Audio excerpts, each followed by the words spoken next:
নমস্কার, সবাইকে স্বাগত জানাচ্ছি। ভূগোল এবং জ্যোতিষবিদ্যা এর মধ্যে আপাতভাবে সম্পর্ক না থাকলেও জ্যোতির্বিদ্যা এবং জ্যোতিষবিদ্যার মধ্যে সম্পর্ক একটা আছে। কারণ জ্যোতির্বিদ্যা জ্যোতিষ্ক মণ্ডল নিয়ে কথা বলে, আর জ্যোতিষের মধ্যে গ্রহের চর্চা এবং গ্রহের মানুষের উপর প্রভাব নিয়ে আলোচনা করা হয়। আমি কিন্তু এটা কোনো আপাতভাবে মন গড়া কথা বলছি না, কারণ শাস্ত্রের কথা বলছি। আমরা কিন্তু শাস্ত্র নিয়ে কথা বলছি, যেটা সনাতনী শাস্ত্র, হাজার হাজার বছরের পুরনো। এই বিষয়ে কোনো সন্দেহ নেই। জ্যোতিষশাস্ত্র, জ্যোতির্বিদ্যা দুটোই হাজার হাজার বছর ধরে চলে আসছে। যেমন আমি বিখ্যাত জ্যোতির্বিদ আর্যভট্টের নাম করতে পারি, বরাহমিহিরের নাম করতে পারি। এরা কিন্তু জ্যোতির্বিদ্যার সঙ্গে কোনো কোনো জায়গায় এমন পারসেপশন ওনারা ব্যবহার করেছেন, যেই পারসেপশানে গ্রহগত সম্মিলন এবং সন্নিবেশকে বোঝাচ্ছে এবং তার প্রভাবও বোঝাচ্ছে একাধিক জায়গায়।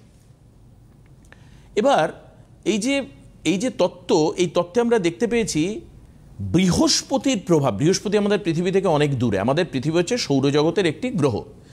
পৃথিবী, বুধ, আমি অ্যাট র্যান্ডাম বলি, পৃথিবী, বুধ, শুক্র, মানে বুধ শুক্র সৌরমণ্ডল থেকে শুরু করে বুধ, শুক্র, পৃথিবী, মঙ্গল, তারপর হচ্ছে বৃহস্পতি। সূর্যের পরপর পরপর অক্ষরেখা অনুযায়ী ঘুরছে। বৃহস্পতি হচ্ছে সব থেকে বড় গ্রহ। এবং দেখুন, কেউ এটা বলছে জ্যোতির্বিদ্যা, জ্যোতির্বিজ্ঞান বলছে, জ্যোতির্কে বিজ্ঞান বলা হয়। আর জ্যোতিষশাস্ত্র বলছে যে বৃহস্পতি এমন একটা গ্রহ যেটার কাজ হচ্ছে মূলত গুরু তত্ত্বকে সামনে নিয়ে আসা এবং মানুষের জ্ঞান, গভীরতা, কোনো বিষয়ে তার একটা বৈরাগ্য। বৃহস্পতি বৈরাগ্যতা দেয়। কোনো জিনিস থেকে তোমার মোহ থেকে বাইরে তুমি চলে আসছো, এরকম একটা তোমার টেন্ডেন্সি দেয়। এই বৃহস্পতি অনেক সময় তোমাকে স্থায়ী এবং স্টেবিলিটি দিতে সাহায্য করে, স্টেবিলিটি এবং দীর্ঘসূত্রিতা। তাহলে বৃহস্পতির প্রভাব আমাদের পৃথিবীর উপরে পড়ে। তাহলে এখন আপনার মনে ধারণা হবে যে আমরা জন্ম তারিখ বলে যে জন্ম ছকটা বার করি, তার মধ্যে তো কোনো না কোনো ঘরে বৃহস্পতি থাকে, কোনো না কোনো গ্রহের সাথে বৃহস্পতি থাকে। এই যে বৃহস্পতি এবং এই বৃহস্পতি, তার যদি সম্মিলন হয়, অর্থাৎ আমি যদি বৃহস্পতির জাতক হই বা বৃহস্পতি যদি আমার ফেভারে থাকে, তাহলে আমার কি কি উপকার হতে পারে। এবং এই জ্যোতিষ তত্ত্বে বলছে যে আগামী 6 মাস এই বৃহস্পতির জন্য অসাধারণ একটা ভালো সময়। বিশেষত বৃহস্পতির প্রভাব আমাদের পৃথিবীর উপর পড়বে। সেই বিষয় নিয়ে আজকে আলোচনা করব। কিভাবে হবে, কোন কোন রাশি লগ্নের ক্ষেত্রে হবে, কোন কোন নক্ষত্রের ক্ষেত্রে অ্যাডভান্টেজ বেশি পাবে, এই নিয়ে হচ্ছে আজকের আলোচনা। আমাদের সঙ্গে প্রাজ্ঞ জ্যোতিষ, জ্যোতিষ প্রজ্ঞা, আমাদের প্রত্যেকের প্রিয় অনন্যাদি রয়েছেন। আমি স্বাগত জানাবো দিদিকে আজকের অনুষ্ঠান। আমি প্রথমেই বলবো, এই চ্যানেলের সমস্ত কর্তৃবৃন্দ এবং টেকনিশিয়ান ভাই যারা দূর থেকে দূরান্তরে পৌঁছে দিচ্ছে এই প্রোগ্রামটি, এবং আপনারা দেখেও উপকৃত হচ্ছেন। যারা দেখছেন তারা তো আছেনই, এবং যারা নতুন দর্শক, প্রত্যেকেরই সুখ এবং সমৃদ্ধি কামনা করে আমরা আমাদের এই অনুষ্ঠানটি শুরু করতে চলেছি। যেমন সঙ্গে থাকে আমার প্রিয় ছোট্ট ভাই দেবাশিস, তেমনি আজও আছে। আজকের বিষয় হলো, খুব ইন্টারেস্টিং। হ্যাঁ, আজকের বিষয় হলো, তুমি তো অর্ধেকটাই বলে ফেললে, আমি আর বলবো না। তাহলে আমি শুধু এইটুকুই বলবো যে এই আগামী 6 মাস বৃশ্চিক রাশি, ধনু রাশি, তুলা রাশি, কর্কট রাশি, এই 4টে রাশি কিন্তু খুব ভালো ফল পাবে সর্বদিক থেকে। পারিবারিক জীবন থেকে, আর্থিক দিক থেকে, তারা বাড়ি গাড়ি সব চাইলে করতে পারবে। পড়াশোনার দিক থেকে, সব দিক থেকে ভালো যাবে। এইবার আমি বলছি ভালো যাবে, কিন্তু সেক্ষেত্রে তার বৃহস্পতিটাও কিন্তু ভালো থাকতে হবে, শুভ অবস্থায় থাকতে হবে। তবেই তো, দেখুন, আপনি একটা দুর্বল মানুষকে যদি বলেন আপনি দৌড়ে যাও তো এই জিনিসটা নিয়ে, নিশ্চয়ই পারবে না। তেমনি একটা সবল মানুষকে বলুন চট জলদি সে নিয়ে আসবে। তাই সেই জন্য আপনার ছকে বৃহস্পতি কি পরিস্থিতিতে আছে, সে অশুভ নক্ষত্রে আছে কি না, সে দুস্থানগত আছে কি না, এগুলো সমস্তটাই দেখতে হবে। আর দেখার পর যখন দেখা যাবে যে আপনার ছকে সেগুলো ভালো আছে, তাহলে আপনি আগামী 6 মাসে লালে লাল হয়ে যাবেন। তার অর্থ আসতে পারে। অর্থ তো আসবেই, বৃহস্পতি অর্থের কারো, জ্ঞান, বৃহস্পতি জ্ঞানের কারো। আমি জ্ঞান কেন বলছি, তার কারণ সামনে কিন্তু অনেকগুলো পরীক্ষা আছে, বছরের প্রায় শেষ। তুমি ভালো রেজাল্ট করতে চাইলে বৃহস্পতি তোমার ভালো না থাকলে কখনো হারগিজ তোমার রেজাল্ট ভালো হবে না। জয়েন্টে চান্স পেতে গেলে বৃহস্পতিকে ভালো থাকতে তাহলে হবে। একটু আগে বলে দিই, যাদের পড়াশুনো নিয়ে প্রবলেম, ছেলে মেয়েদের পড়াশুনো নিয়ে প্রবলেম, তারা কিন্তু আজকে ফোন করতে পারেন। এরকম একটা ফোন আমরা আজকে নেব পড়াশুনো নিয়ে, কারণ যেহেতু তুমি বৃহস্পতির ভালো সময়ের কথা বলছো। হ্যাঁ। এবার এই বৃহস্পতির প্রতিকার কি, বা বৃহস্পতি যাতে তুষ্ট থাকেন, মানে দেবগুরু বৃহস্পতি, আবার বৃহস্পতি হচ্ছে সৌরমণ্ডলের সব থেকে বড় গ্রহ, সব থেকে বড় আকারে, আয়তন, হ্যাঁ আয়তনে বড় গ্রহ। তাহলে এই বৃহস্পতি যাতে তুষ্ট থাকে বা দেবগুরু যাতে তুষ্ট থাকেন, তাহলে আমাদের কি করতে হবে এই বিষয়ে? আমাদের প্রত্যেক দিনের জীবনে চলার পথে আমাদের কি কি ভাবে চলা উচিত, মানে গুরুকে তুষ্ট রাখতে গেলে কি করা উচিত? প্রথম কথাই আমি বলবো, আমার মতে ভোরবেলা উঠেই মা বাবাকে প্রণাম করো। আচ্ছা, মা বাবা হচ্ছে সবচেয়ে বড় গুরু, সবচাইতে পরম গুরু। এই গুরুদের যদি তুমি প্রণাম করতে পারো, এই আগের দিনে এগুলো সব ছিল, এখন কেউ মানে না বলেই ছেলে মেয়েরা মা বাবা না থাকলে ছবির সামনে প্রণাম করা যেতে পারে, অবশ্যই প্রণাম করা যেতে পারে। তারপরে তুমি তোমার গুরুদেবকে প্রণাম করো, হ্যাঁ, তুমি তোমার মাকে প্রণাম করো, বাবাকে প্রণাম করো, এগুলো করতেই হয়। সেই জন্য সকালবেলা উঠে যদি মা বাবা মারা যেও থাকে, তখন বলতে হবে, মায়ের নাম ধরে বলতে হবে, স্বর্গীয় অমুক, স্বর্গীয় অমুক, এরকম করে বলতে হবে। আচ্ছা, 4 বার। আর 3 বার বাবার বেলা, 4, মায়ের বেলা 3 বার, গুরুদেবের বেলা 3 বার। আচ্ছা, হ্যাঁ, বড়, তাতেও তোমার দারুণ কাজ হবে। আচ্ছা, কর্মক্ষেত্রে যদি কেউ গুরুর মতো থাকে, তাকেও করতে পারে, গুরু হলেই করতে পারবে। হ্যাঁ, কাজেই মানে তার থেকে যদি তুমি কিছু অ্যাডভাইস পাও, হ্যাঁ, গুরুদের শ্রদ্ধা করো, সম্মান করো, তাহলেই কিন্তু সবচাইতে ভালো ফল পাওয়া যায়। আচ্ছা, হ্যাঁ, এগুলো আমরা করি না বলেই আজকাল আমাদের সমাজে ছেলেমেয়েরা উচ্ছৃঙ্খল হয়ে যাচ্ছে। আচ্ছা, এবার একটু একটা জায়গা বলো, যেহেতু তুমি উচ্ছৃঙ্খল শব্দটা বললে, এই যে বড়দের প্রতি নিষ্ঠা বা সম্ভ্রম, তাদের প্রতি সম্মান, তাদের কথাকে মান্যতা দেওয়া, এই যে স্বভাবগুলো, এই স্বভাবগুলো থাকা মানেই কি তাহলে বৃহস্পতি আমার পাওয়ারফুল হবে? হ্যাঁ, অবশ্যই। আর যদি আমি না করি তাহলে কি হবে? যদি না করো তাহলে তোমার জীবন খারাপ। তাহলে কি বৃহস্পতি উইক হবে? অবশ্যই, 100%। আচ্ছা, আচ্ছা, হ্যাঁ, সেই জন্যই কিন্তু মানে বলে না, গুরুর আশীর্বাদ বড় আশীর্বাদ। তো সেই কারণে বৃহস্পতি যদি তোমার সহায় থাকে, বৃহস্পতি নানা রকম বিদ্যা দিয়ে থাকে, জ্ঞান দিয়ে থাকে, প্রজ্ঞা দিয়ে থাকে, নানা কিছু। রেজাল্ট ভালো হতে গেলে গুরুকে আশীর্বাদ থাকতে হবে।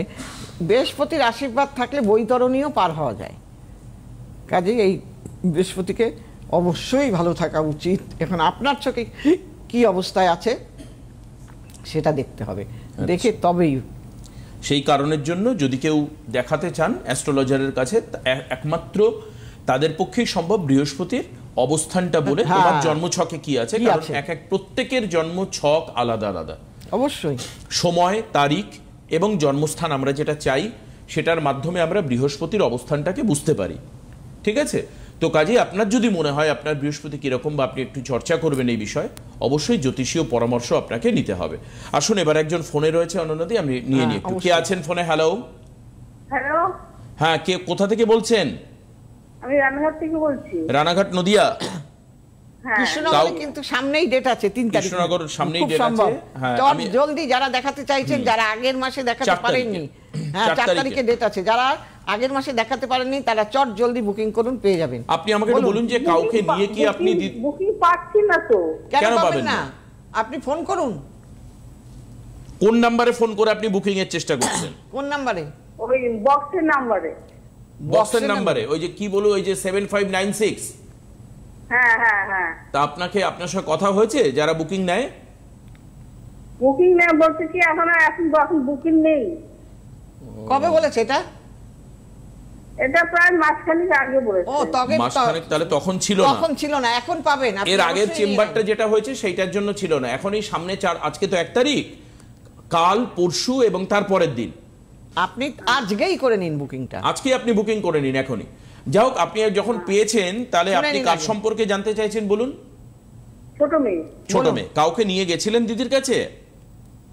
হ্যাঁ, আগে বড় মেয়েকে নিয়ে গিয়েছিলাম, তার পড়াশোনা হয়েছে, চাকরি হয়েছে, সেও ব্যাংকে চাকরি করে, ছোট মেয়েও ব্যাংকে চাকরি করে। বাহ, দারুণ দারুণ দারুণ, খুব ভালো, খুব ভালো। তার মানে আপনি নিজেই সবথেকে বড় প্রমাণ। আর তো আপনার অনেকে বলে, আমি পাশের বাড়ি থেকে শুনেছি, কেউ বলে আমার মামার ছেলে, কেউ বলে দাদার মেয়ে, কেউ বলে দিদির বাড়ির থেকে কেউ গেছিল। আপনি নিজে সবথেকে বড় প্রমাণ। তা বড় মেয়ের ক্ষেত্রে কি মানে উপকারে আপনি খুশি? হ্যাঁ, বড় মেয়ের ব্যাপারে খুশি এবং চাকরি পেয়েছে, তাকে বিয়ে দিয়েছি। ছোট মেয়ে চাকরি করছে, অথচ বিয়ে করতে চাইছে। আচ্ছা দাঁড়ান, আগে ছকটা দেখে নিন। ওর জন্ম তারিখটা বলুন। জন্ম তারিখ?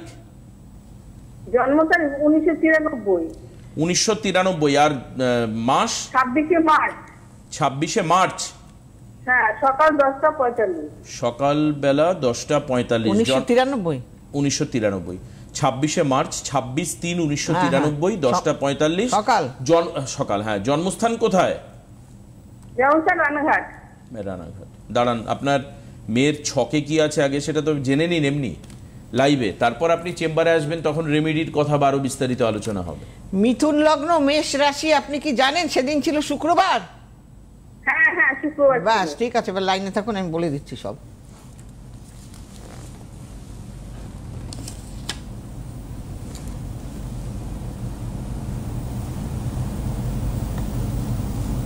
বলে দেবো আমি।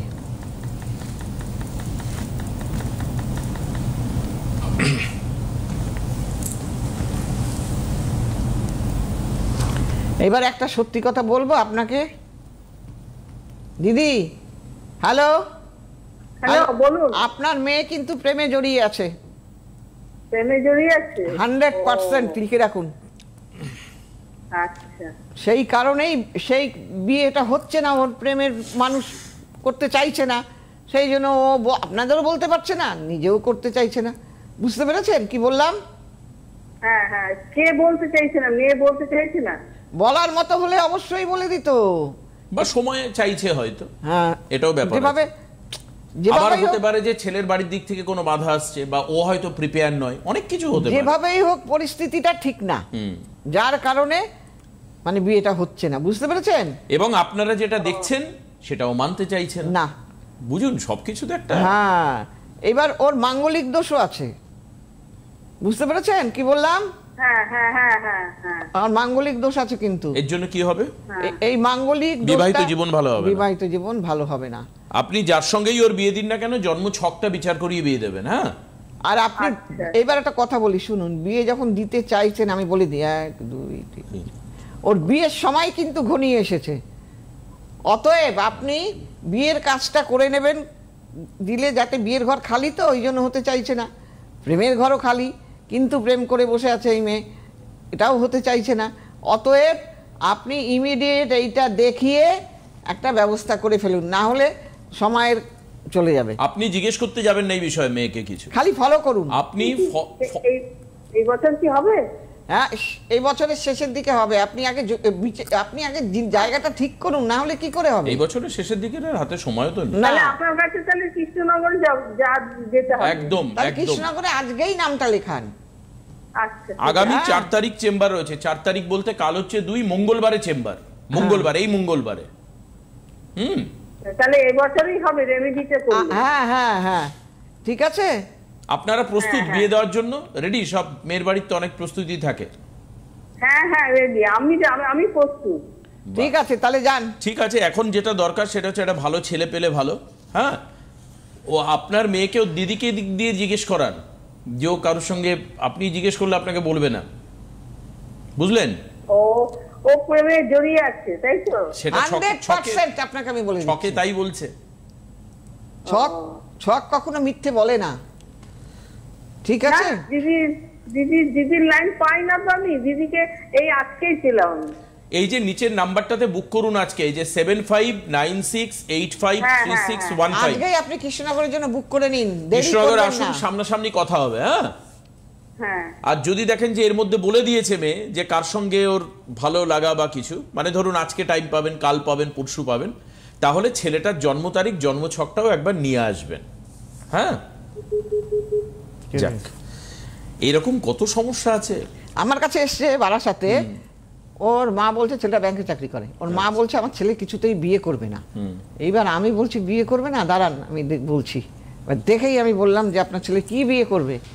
হ্যাঁ, ওর আমি ছকে দেখছি, ও নয় কোনো বিবাহিতা মহিলার সাথে, নয় কোনো মানে কি বলবো আর বাজে মানে বাজে পরিবারের মেয়ের সঙ্গে জড়িয়ে গেছে। কি বলবে আপনাকে? বললো দিদি আপনি ঠিকই বলেছেন। ঠিক এরম করে বলছে। আমি কিরাম ঠিক বলেছি?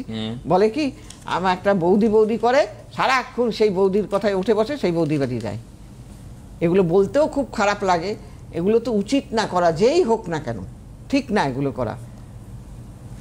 আজকাল কাকে বলবো ভালো আর কাকে বলবো খারাপ, আমরা মেয়ে হয়ে মেয়েরাও অনেক খারাপ আছি। এখন তো আমি মেয়ে বলে আমি ধোয়া তুলসী পাতা, তা তো হতে পারে না। আমি একটা জিনিস বুঝি যে বিয়ে ঠিয়ে এইসব ব্যাপারগুলো উভয় পক্ষের ব্যাপার আছে, সময়ের ব্যাপার আছে। সবচেয়ে বড় ব্যাপার হচ্ছে যার সঙ্গে আপনি বিয়ে স্থির করছেন তার জন্মছক বা টেম্পারমেন্টটা একবার দেখে নেওয়া উচিত। আমি এটুক বুঝি, পরিষ্কার কথা।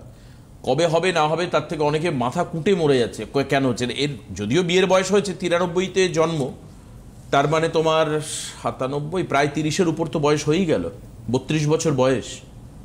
হ্যাঁ, তো কাজেই এটা বিয়ের বয়স তো নিশ্চয়ই। চাকরি করে যেহেতু অসুবিধা নেই, কিন্তু যার সঙ্গেই হোক না কেন তার জন্মছক যদি নিয়ে আসা যায় বেটার হবে। পরের ফোনে কে আছেন? হ্যালো।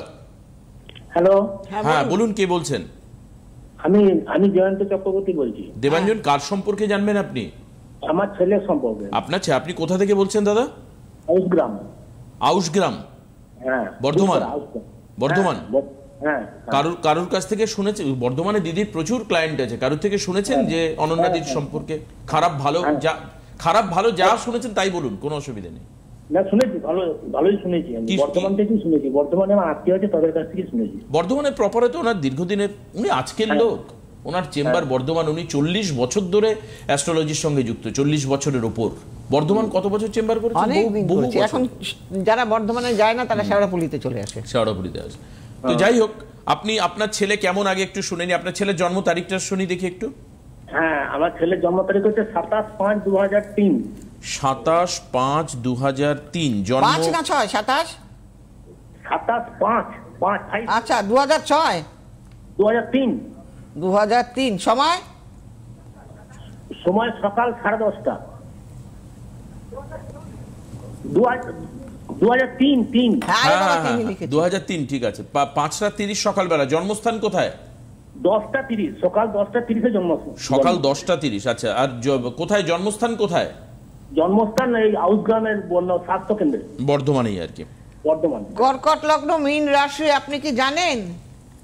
হ্যাঁ, রাশিটা জানি, মীন রাশি জানি। ঠিক আছে, কর্কট লগ্ন।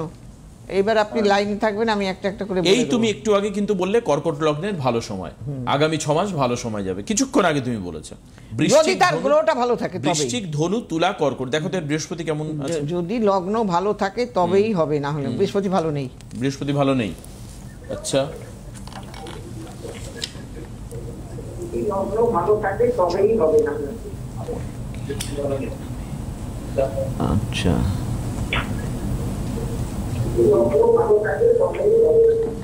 এটা কি হচ্ছে আপনার? বারবার করে টিভিতে শোনা যাচ্ছে কেন? টিভির আওয়াজটাকে মিউট করে দিন দাদা। হ্যাঁ, মিউট করে দিন। শোনা যাচ্ছে।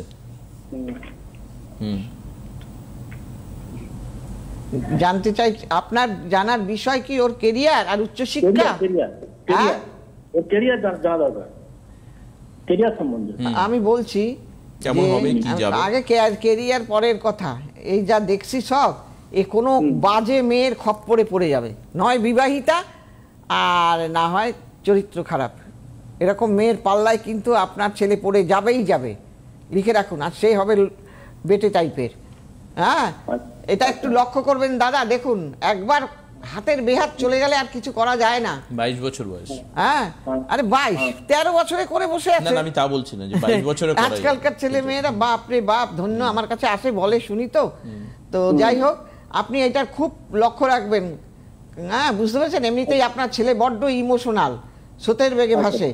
হ্যাঁ, এবং ওর হাইফাই ব্যাপার, ভালো খাবো, ভালো পড়বো, ভালো, এই ঠিক না? এবং কিন্তু ওর প্রায় কাজে বাধা হয় এবং ও মিথ্যে কথাও বলে। হ্যাঁ, সেটা আমরা বুঝতে পারি না, মাঝে মাঝে মিথ্যে কথা বলে। মাঝে মাঝে মিথ্যে কথা বলে, দেখেছেন? যাই হোক, এগুলো হতে হবে। এগুলো যখন মিলছে তার মানে ওটাও মিলবে, একটু সাবধান থাকবেন, এটাই বলার আর কিছু। হ্যাঁ, কেরিয়ার কেমন হবে একটু বলো, আর কি করতে হবে? উচ্চ শিক্ষায় বাধা। উচ্চ শিক্ষায় কি নিয়ে পড়ছে?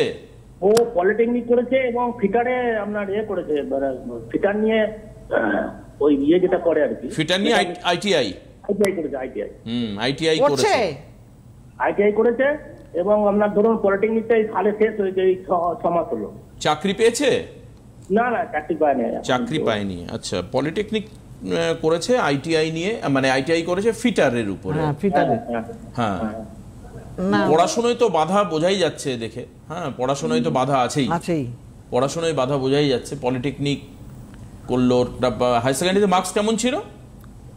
হাই সেকেন্ডারি মার্কস ছিল, সেকেন্ড ডিভিশন মার্কস ছিল। সেকেন্ড ডিভিশন বললে উনি বললেন না পড়াশোনায় বাধা, ই নেই পড়াশোনায় বাধা বা সেই রকমের পড়াশোনাটা না। সেই রকম একটা বিরাট কিছু নয়, বুঝতে পারছেন? না সেটা নয়। আপনি একটু বৃহস্পতিটা ঠিক করে নিলে আমার মনে হয় ওর ক্যারিয়ার ভালো হবে। হ্যাঁ, জ্ঞান বুদ্ধির জায়গা, এটা বেটার হবে। তার চাইতেও বড় কথা, এই ছেলেকে এই ছেলের কিন্তু উশৃঙ্খলা তার যোগ একদম। আছে। চলো আজকে চট করে আমি দুটো চেম্বার বলে দিই। 3 তারিখ হচ্ছে বহরমপুর, 4 তারিখ কৃষ্ণনগর, 7 তারিখ গড়িয়াহাট, 10 তারিখে শেওড়াপুরি, 13 তারিখ খড়গপুর, 14 তারিখ তমলুক, 17 তারিখ শিলিগুড়ি, 21 তারিখ গড়িয়াহাট, 22 তারিখে হাওড়ার জন্য যোগাযোগ করুন। ইমিডিয়েট কৃষ্ণনগরের জন্য কৃষ্ণনগর 4 অবশ্যই তারিখে। হ্যাঁ, এক্ষুনি নাম লেখান, আপনি এক্ষুনি নাম ব্যাস। লেখান। আজকে আর হাতে সময় নেই গো দিদি, শেষ হ্যাঁ, করতে হবে। যারা চলো আমাদের কাল আবার দেখা হচ্ছে বিকেল 4টের সময়। আজকে এখানে শেষ করব। সবাই ভালো থাকবেন, নমস্কার। সুখবর, আপনাদের প্রিয় জ্যোতিষী অনন্যাদি এখন অনলাইনে কনসালটেন্সি করছেন আর ঘরে বসে পেয়ে যাবেন প্রয়োজনীয় প্রতিকার ভারতবর্ষের যে কোনো প্রান্তে। Online consultancy number 7596853615। অনন্যাদি সব সময় আপনাদের সাথে, আপনাদের পাশে।